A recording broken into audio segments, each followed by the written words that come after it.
Today I'm talking about visas, how to bounce back when things go horribly wrong. If you've submitted your application to the Home Office, especially COS, I want to give you some of the reasons why you haven't gotten a response yet, especially if you're still in Zimbabwe. It could be that your sponsor has lost their license and they haven't told you. So it's best to go on the government website and check just to make sure that your sponsor still got a license. Another reason could be that maybe their license has been suspended. Now, I made a whole video about this situation.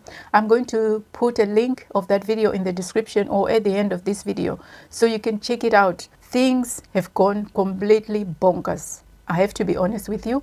So that could be one of the reasons. Another reason your application may be delayed or rejected is you've used the wrong form. Now, this one, it happens, unfortunately, because if you go on the government website, you will find many forms on there. There are many forms with different types of codes, and it is easy for you to look at a form and think, oh, this is the right one.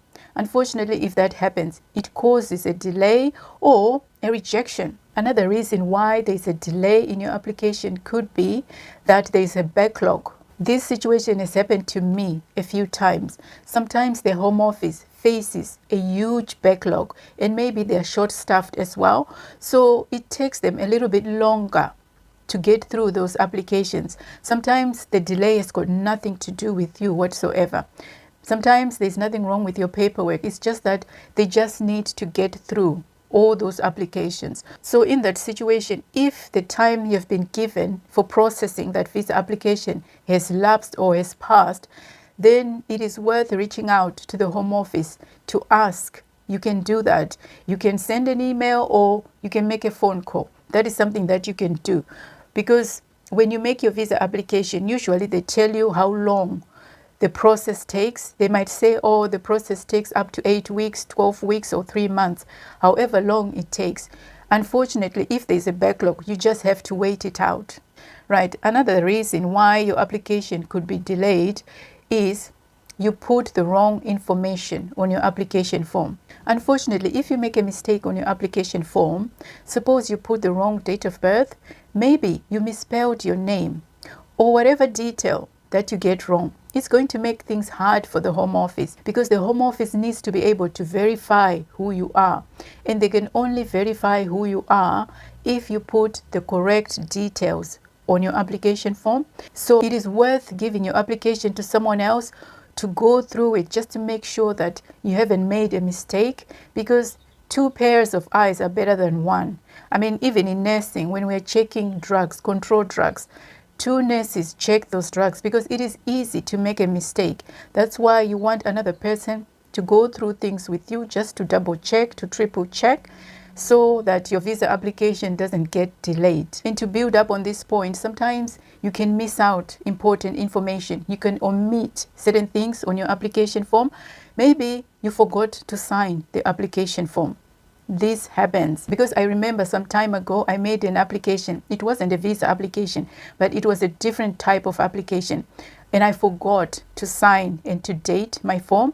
So the form was returned back to me because I had omitted to do that. So it caused a delay in the process. So it could be as well that maybe you forgot to sign, or maybe you signed but you forgot to put a date. Those details are important and they are needed, especially if you're making an application in the UK. They want those details. So it could be that maybe you put everything else and omitted just one little thing, even one slightest thing. It causes your application to be rejected or to delay. It happens. So these are some of the reasons why your visa application may be delayed or rejected. And now we go to the next segment of this video. What do you do if your visa is rejected? The first thing to say is you can appeal. I think when the Home Office writes you that letter refusing your application, they will tell you at the end of that letter to say you've got so many days to appeal. So if it is your intention to appeal, then make sure that you appeal within the time frame. Another important thing to mention here is that you want to look at the reasons why your application was rejected, because it is pointless for you to submit an appeal if you haven't corrected those reasons or those mistakes. If your application was rejected due to insufficient funds, then you want to correct that. If it was to do with your documentation, then you want to correct that first, because as I said, it is pointless for you to submit that appeal if you haven't corrected those reasons for rejection in the first place. You have to prepare yourself when you submit that appeal. You have to give them a compelling reason not to turn you down again. And if your visa application is rejected because your sponsor has lost their license, in that situation, you will have to submit another application, find another sponsor who's still got a license, and submit another application. That's the only thing that you can do. And if you're already here, you've got your COS, but now, unfortunately, your sponsor has lost their license, then in such a situation, you're given 60 days to sort yourself out. You have to find another sponsor who has got a license and do a switch. Now you have to go through that process, unfortunately. And I know it is difficult, especially if you're here, you've just relocated, and maybe you don't know anyone, you don't have any friends, you don't have any relatives, because when you submit those visa applications, there are fees that you need to pay, and that means money. And if you are a new resident or if you've just relocated, it makes things even harder for you to navigate. But in such a situation, all I can say is you have to be resilient. You have to be prepared to put up a fight. It is going to be a long journey. Sometimes that journey is going to be hard. But if you know deep within your heart that that journey is worth taking, then take it. Do whatever it takes to get to where you want to get. As I said, be resilient. Explore all your options, okay? If you need money, explore all your options, all of your options, okay? If you need to swallow your pride and ask for help, then do it. There's no shame in asking for help. There's no shame. We've all, at one point or another in our lives, we've all asked for help. We've all begged. I'm telling you, as I said in the beginning, the stories I could tell you, we've all been there. Sometimes just swallow your pride and do what you need to do. Just do it. Another thing as well, I'll say, when it comes to you bouncing back from that situation, is acceptance. You must be able to accept, especially in a situation where a sponsor has wronged you. Maybe they've taken your money and now they're refusing to engage you. You want your money back. Maybe they scammed you, because these are real issues. This is happening.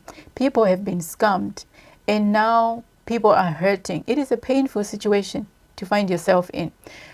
I think the most important thing, first and foremost, is to accept that that has happened. That is not to say that by accepting that that has happened, you are letting things slide, you're letting things go.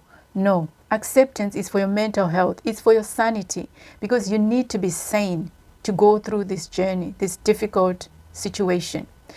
Yes, do whatever you need to do to claim back your money, but accept that this has happened. This is the reality. This is your reality right now. But then buckle up and fight. Do whatever you need to do to get your money back. And if that acceptance means that you will have to go back home and start again, then accept and go back home and start again. I know this is hard to hear, but sometimes that is exactly what you need to do. Because at the end of the day, it is your home. Zimbabwe is your home. You're not going to a strange place. Yes, I know some people have sold their houses, they sold their cattle, they sold their land, they sold their cars and everything just to get to the UK, only to find out that actually they have been tricked or they've been scammed. And if you are that person, all I can say is don't give up on life. Okay? Don't give up on yourself. Don't give up on life. Life may actually surprise you. It is better to suffer when you're home than to suffer here, especially if you haven't got anyone to help you. It is cold and you don't know how to navigate. You don't know where to go to ask for help, and you've got no one. It's best to suffer when you're back home in the sunshine. At least you've got relatives there. They can help you out. Yes, some may laugh at you now. Some may think you've been a fool. Whatever people want to say about you, Don't worry about that. Life will surprise you. We've all faced situations that we never thought we would actually get out of. We've all faced situations. As I said, one of these days I'm going to do a video telling you my story so that you can understand. You can bounce back. You will bounce back from this situation. This too shall pass. Shinonzi mwari ndiwe munhu wese. You need to remember that. God knows. And the tears are a language that God understands. Those tears that you're shedding today, those tears are a language that God understands. Now, this is my message. This is actually painful to say because no one deserves to go through this. It is unfair.